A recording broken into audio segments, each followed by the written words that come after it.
Hey, what is going on, everybody? Welcome into this week's edition of my top starts and sits for Week 13 of this NFL season. With me having a number of guys on this list this week that are going to be playing tomorrow on Thanksgiving, I'm going to go ahead and dive in this video so I can get this video out to you guys as soon as possible today. With that being said, starting at the quarterback position, my top start of the week is going to be CJ Stroud against the Jaguars. Stroud has been struggling this season, but I think this is a contest where he's going to be able to have a ceiling type of performance based on what he's done against the Jaguars in his career and what the Jaguars are allowing this season. So far this season, they're allowing the most points per game against the quarterback position. Then CJ Stroud has faced the Jaguars 3 times so far in his career. In each of those games, he's thrown for at least 280 passing yards, and he's thrown for 2 touchdowns in those games as well. And then what you look at what Jacksonville has allowed over the last 4 games, they have allowed 3 different quarterbacks to throw for at least 230 passing yards against them. Now, one game that one quarterback did not reach the 230 passing yards was the game that Jordan Love actually got hurt, but Jordan Love and Malik Willis actually did combine to throw over 230 passing yards against their defense. And then in those games, they've allowed 7 passing touchdowns. So given his past success against the Jaguars and what the Jaguars have given up over this course of the season over the last 4 games, I like CJ Stroud in your lineups in week 13. My other start, if you're looking for a streaming option at the quarterback position, I would consider Russell Wilson against the Bengals. Bengals have actually allowed the 3rd most points per game against quarterbacks this season. In their last 4 games, 3 different quarterbacks have thrown for at least 235 passing yards, and they've given up 8 passing touchdowns in their last 4 games. So that's 2 touchdowns over the last 4 weeks. So I'm looking for Russell to get to hopefully 230 yards and a couple of touchdowns and be a nice streaming option this weekend. My sits, these guys, they are playing tomorrow on Thanksgiving.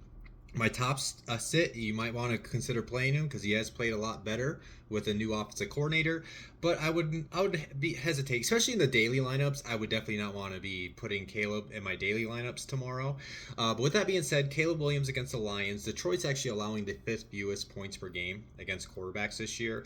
Now, they've only allowed 2 quarterbacks to throw over 200 passing yards against their defense in the last 4 games. That was Jordan Love and CJ Stroud, some of the better quarterbacks in the league. And then what I really don't like about him is they've only given up 1 passing touchdown in their last 4 games. So I'm looking for this to be a floor performance out of Caleb tomorrow. This will be the Thanksgiving night game in the cold tundra up there in Green Bay. But I know Tua's been hot this week, but I would definitely consider sitting Tua Tagovailoa against the Packers tomorrow night. The Packers are actually allowing the 6th fewest points per game against quarterbacks this season. Now, what's interesting, in their last 4 games, only 2 quarterbacks have thrown over 200 passing yards against their defense, which happen to be the quarterbacks you want to think just based on how the majority of their seasons went, Trevor Lawrence and Caleb Williams. So if you do play Tua, there's maybe a point where maybe he can get you a lot of the yardage, but I do get concerned if he's going to be able to get you the touchdowns. The Packers have only given up 3 passing touchdowns in their last 4 games. Then you just got to factor in that historically Miami and Tua has struggled playing in these cold environments, and with this being a night game in Thanksgiving and Green Bay, the weather forecast is saying it's going to be a pretty chilly night out up there in northern Wisconsin. So I would be looking to avoid Tua in my season lineups, and if you're going to put together a Thanksgiving daily lineup tomorrow. Moving into the running back position, my top start of the week, I am going to go with Ramondre Stevenson against the Colts. The Colts have actually allowed the 5th most points per game against running backs this season. And then when you look at their last 4 games, 3 different running backs have finished with at least 80 total yards against their defense. And they've also given up 6 running back touchdowns in their last 4 games. And you think at some point they're going to want to take the pressure off Drake May, not trying to have him play this hero ball to win games for New England. I think I could see them leaning into this rushing attack against a defense that has been giving up the yardage and touchdown to the position. So that's why I do like Ramondre on Sunday. My other top start, he will be playing in that kind of sucky mid-afternoon Thanksgiving game tomorrow, but I do like Rico Dowdle against the Giants. The Giants are actually tied for the 6th most points per game against running backs this season. In their last 4 games, they've actually allowed 4 different running backs to finish with at least 80 total yards, and they've also given up 5 running back touchdowns. So I'm looking for a ceiling type of performance out of Dowdle. Hopefully Ezekiel Elliott doesn't cut into his touches too much. He's obviously the better back there in Dallas, so I'm looking for him to have a big time performance on Thanksgiving. My top sits, I am going to go with James Conner against the Vikings. The Vikings have actually they've been really stout against the run this year, allowing the second fewest points per game against running backs this season. In their last 4 games, the most rushing yards that one running back finished with was 48 rushing yards, and that was Jonathan Taylor, who is one of the best backs in the league. So not one running back has finished over 50 rushing yards in their last 4 games. And then on top of that, they've only allowed one running back touchdown. So I know Conner gets that ideal volume for the running back position. So maybe in seasonal leagues at this point of the year, you got to play him. I would just temper your expectations. But daily lineups, I would leave him out of those this week. But if you have a better option in the seasonal leagues than Conner, I would definitely consider it. My other sit, you may J.K. Dobbin managers might be rushing to pick him off the waivers and play him, but I would be hesitant to play Gus Edwards against the Falcons on Sunday. Atlanta's actually allowed the 8th fewest points per game against running backs this season. Now, in their last 4 games, only one running back finished over 60 rushing yards against their defense, and that was Rico Dowdle, the kid I just talked about. And they've only given up 3 running back touchdowns in their last 4 games, so I know this LA offense are going to want to run the ball, but what most teams have found success against Atlanta is throwing the ball. So I wouldn't be rushing to put Gus Edwards in my lineup if you're a J.K. Dobbins manager, where it came out today he's going to be out this week, and maybe he might be out sometime going forward.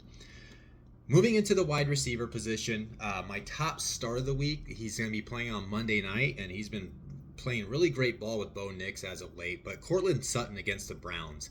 The Browns have allowed the 4th most points per game against wide receivers this season. In their last 4 games, they've allowed 3 different wide receivers to finish with at least 85 receiving yards, and they've also given up 5 wide receiver touchdowns, so I'm looking for Sutton to get to at least 85 receiving yards and hopefully find you the end zone on Monday night.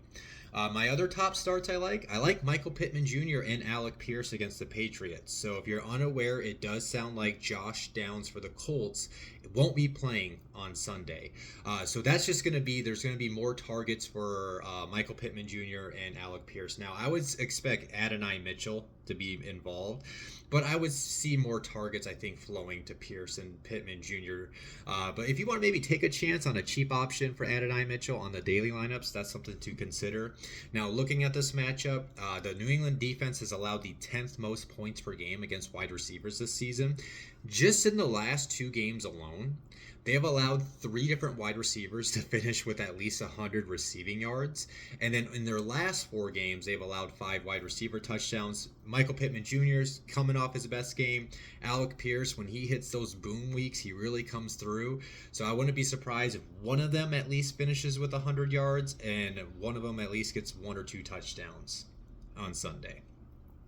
Moving into my top sits, the first top sits, they'll be playing in that Sunday night matchup I already talked about with Tua Tagovailoa, but I'd look to sit Jaden Reed and Christian Watson against the Dolphins. Dolphins are actually allowing the fewest points per game against wide receivers this season.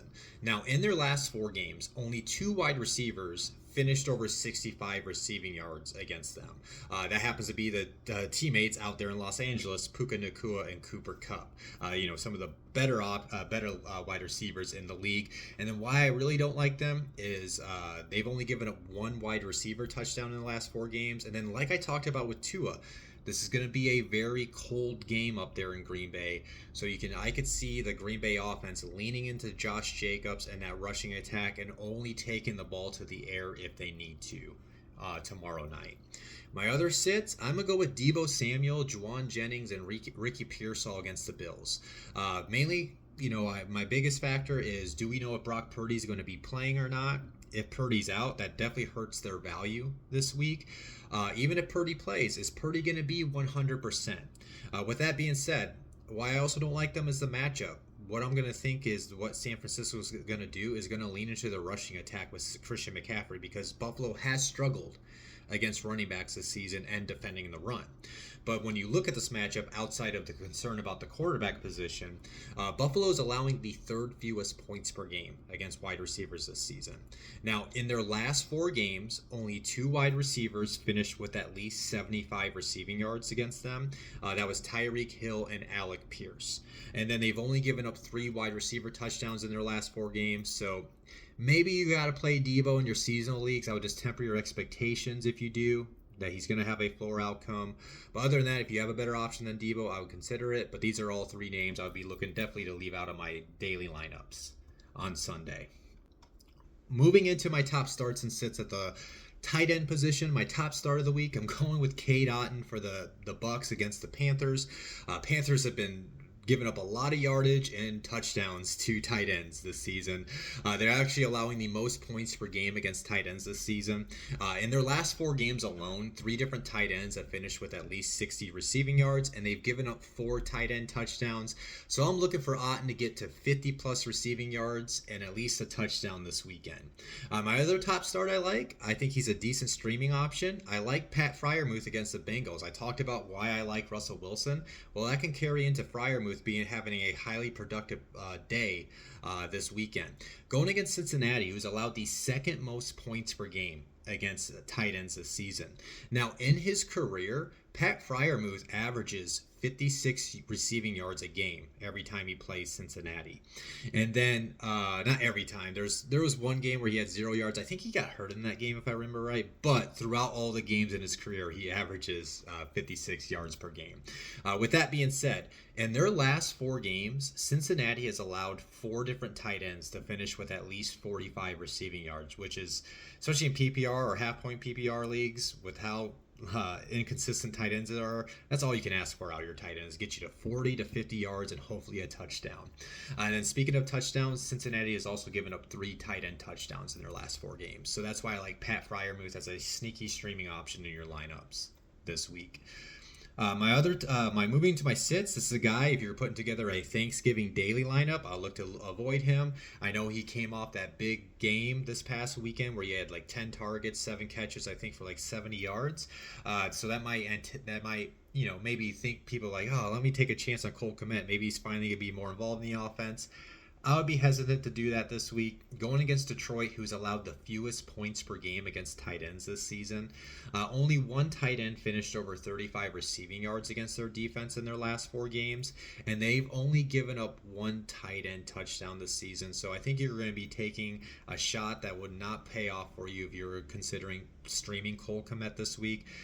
If he is able to have a good day tomorrow, maybe he can be looked at as a waiver option going forward after this week.